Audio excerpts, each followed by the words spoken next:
Interesting news on the mayoral race front. And we're going to take your calls about this a little bit later because there's been some controversy this week. And a Marist poll was released on October 10th. It shows that Bill de Blasio is still ahead by 44 points over Republican Joe Lhota. Makes it very difficult for Joe Lhota. And the really bad news is that if you look at the polls, less than 1 in 10 voters said that they would change their minds before the November 5th election, which means that over 90% of the voters are locked in. And so the reality for Joe Lhota is just getting grimmer and grimmer.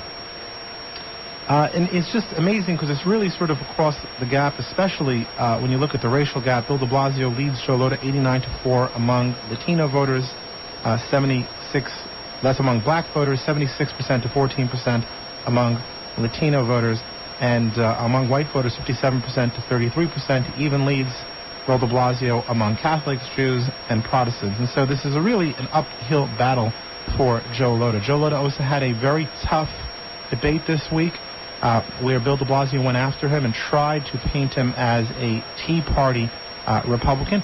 I don't think that Joe Lhota is a Tea Party Republican. In fact, ironically, Joe Lhota is a very liberal Republican. He ran his first ad saying that he supports gay marriage and that he supports abortion and that he supports legalizing marijuana. That, in fact, may hurt him and may cause him to lose some of his conservative base.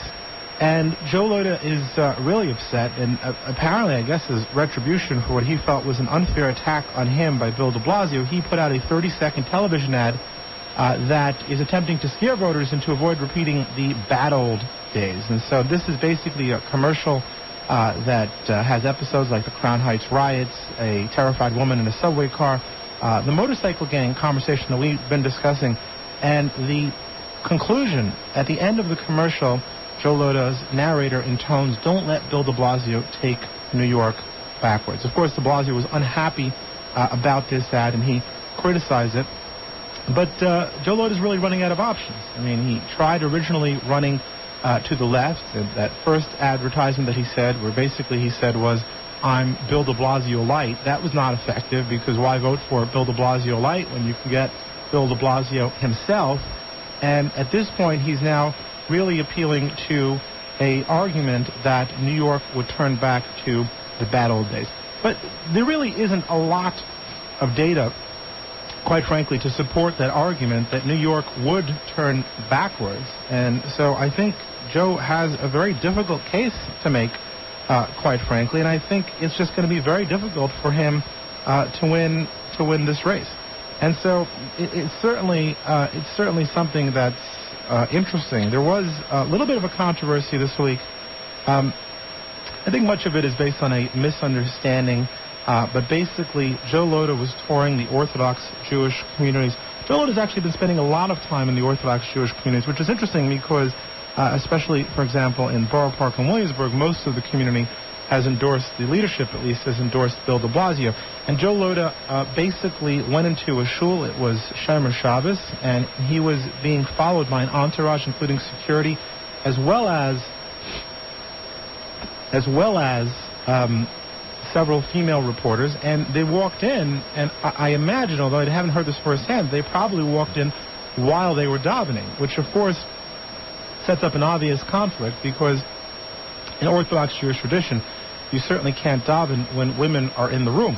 And what happened was the rabbi of the shul obviously requested that the women please leave the shul. Joe Lhota stayed in the shul for less than a minute, but many of the women were offended. And this really blew up, and I think it actually blew a little bit out of proportion. It certainly makes sense from the rabbi's perspective that while there are services going on, and according to Jewish law, while there are services, men and women have to be separated, right? There are different parts. For those who are not familiar, there are different parts to the shul. Sometimes it's upstairs and downstairs. Sometimes it's on the same floor, right and left. But there is a religious separation between men and women who are praying for a variety of reasons, including concentration reasons as well. And so it set up a very a bizarre situation where it really was blown out of proportion. Was it the smartest thing in the world for Joe Lhota to go into a shul that everybody knows as a minion factory followed by an entourage? Probably not. I mean, quite frankly, I've actually campaigned many times with many elected officials outside of Shomer Shabbos. I would never walk into a shul ever to campaign. First of all, I don't think it's appropriate to campaign in a shul, quite frankly. And second of all, it is disruptive to anyone that is davening or praying, right? Even, forget about the whole controversy about men and women, but if you are praying in a shul, if you are davening in a shul, and suddenly a whole entourage of people come in and they start campaigning, it is disruptive. And certainly a shul is not the right place to be campaigning. That being said, I do think that this debate was blown out of proportion. I don't believe for a second that he would have done this intentionally. And it certainly ended up becoming a very, very big deal. And we'd love to hear your opinion on it a little bit later. Moshe, you're live on the air with Councilman David Greenfield. What's your question or comment? Yeah, my comment is you left out a major point of what the controversy was in today's daily news regarding when they asked Mr. de Blasio what he thinks about this so-called event that women were thrown out and barred from this event, and he made a comment that, yeah, I never go to these events where women are barred. And we all know that he was spending time in that event with 20 men. All right, so Moshe, actually, it's a good thing you brought it up because I happen to have the quote in front of me, so we're going to fact-check you on the spot. And for those of you who want to call in, it's 718-303-9090, 718-303-9090. It's not quite what you said. Here's what he said, quote, "We've never invited press to," and it wasn't what he said, by the way, this was his spokesperson. And they said, quote, "We've never invited press to an event where women would not be allowed." That's what he said. So you find that comment to be offensive, that de Blasio spokesperson would say that if there is an event that does not allow women, we would not invite press? I mean, why is that offensive? I'm not saying it's offensive. It could be he had no clue what happened either. I mean, I'm sure he wouldn't have walked into a shul with praying. I mean, nobody did it. And not that I'm saying that. I mean, Moshe, do you agree with me? It's a little bit strange. And once again, I happen to have met Joe Lhota on several occasions. I think he's a nice guy. I do think it's a little bit strange for someone to campaign in a shul where there's an active minyan going on. Do you think that was a mistake on Lhota's part? I think it was a mistake of everybody with him. Okay.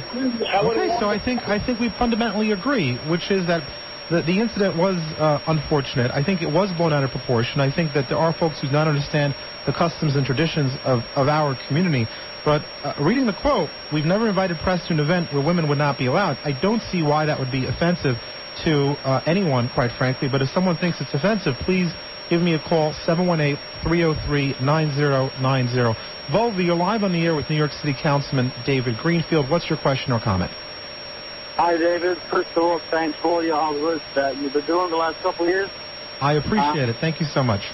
I got to be honest, I originally voted for Joe Lhota, but I think we can all agree on that you're doing your part. Listen, I always tell people, all we can do is our hishtadlus, and, Baruch Hashem, we're working very hard. I'm very proud that my office is open more hours than any other government office, that we serve more constituents, that we have a higher success rate. We just do the best hishtadlus that we can do. So thank you so much, Volvi. What's your question or comment? It's just ironic that I want to point out that you didn't, I don't feel that you gave the full story about it. What happened was that de Blasio came out and criticized Lhota for going to shul, which excludes women going in. But I remember I was a broker 10, 12 years ago, 14 years ago. I remember Bill de Blasio coming to Shomer Shabbos with Rabbi Fleischer and all the other people, so he knows what Shomer Shabbos is, and it's just ironic that he was criticizing him. I didn't see him. I'll tell you once again, and Volvi, unless I'm missing it, and you know me, I think I'm pretty fair. I just haven't seen Bill de Blasio actually criticize it. I have this quote from the spokesperson. If there's something that I'm missing, I'm happy to have it. I don't think that's criticism. We've never invited press to an event where women would not be allowed. It seems like common sense, right? Why would you invite women, press to an event where women are not allowed? I don't know that he was being critical. If there's something that he said that he was critical, I'm certainly happy to hear it. But I don't remember that far back. But I trust you. You're saying that Bill de Blasio campaigned in Shomer Shabbos and other shuls? No. Hold on. Volvi, very important distinction over here, because I've done the same. I've also stood in front of Shomer Shabbos campaigning. My question is, did he go inside? No. Okay, so Volvi, so just be fair. That's not really a fair comparison, right? Because I have never campaigned inside of a shul, and I'm a frum guy, right? I mean, obviously I've davened in a shul, but I certainly would not walk in there handing out literature or campaigning. I think we have to acknowledge Joe Lhota made a mistake by walking into the shul.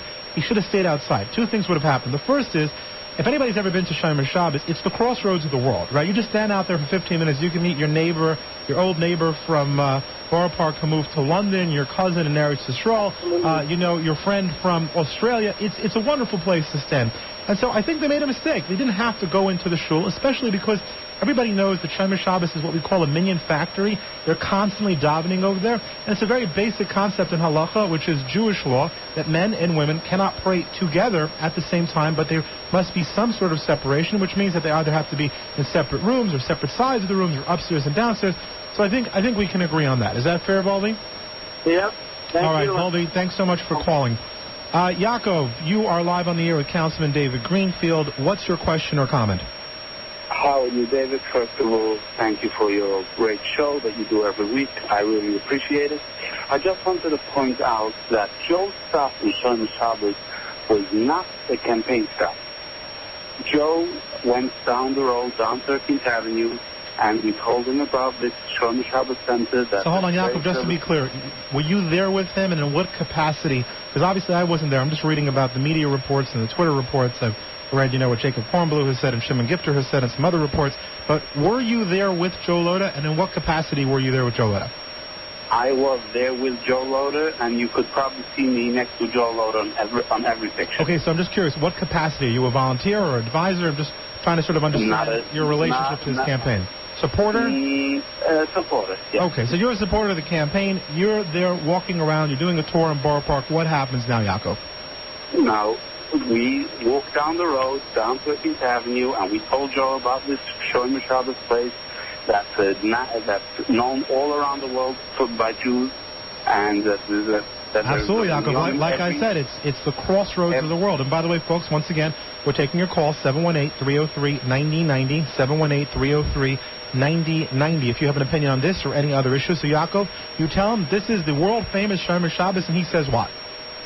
And he says, we told him that there's prayer services every 15 minutes, and he was amazed by it. So he asked us, could we go in? Let's see how it is. It was not a planned thing. It was not a thing to go campaign. He wanted to see the operation. So we walked in.